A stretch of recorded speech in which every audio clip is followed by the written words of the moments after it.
Namamaya ka na ba? Sa pagkakagapo sa alaalang puro pagdurusa ang dala? Di ba palagi kang mag-isa? At palihim na nagdurusa? Kasi pinagtatabuyan ka ng mga taong tingin sa'yo ay isang basura. Tingin nila sa'yo ay isang talunan. Kaya wala kang kaibigan. Lalapitan ka lang naman ng mga tao para gawing isang katuwaan. Ang madalas mong maranasan na ang pagkatao mo ay matapakan. Ang kabayaran sa kanilang ngiti ay ang labis mong kalungkutan. Dahil sa iyong nakaraan, tingin mo sa lahat ng tao kalaban. Ikaw ay nakakulong sa galit na hindi mo matakasan.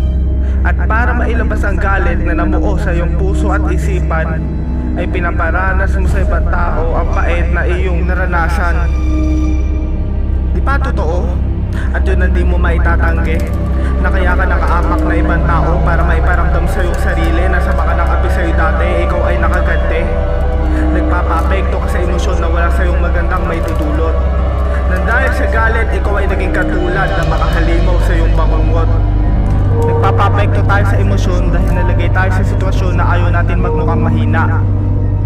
Kaya ang ating emosyon ang ginagamit ni Satanas upang tayo mamanipula at malunod sa problema. Gagawin niya lahat upang ang isip natin ay maging abala. Dahil ang kanyang pakay ay makalimutan natin ang ating Diyos Ama. Lahat ay gagawin ng Diablo upang tayo ay mapasama. Kaya hangga't hindi pa uli ang lahat sa Panginoong Diyos, tayo ay manampalataya.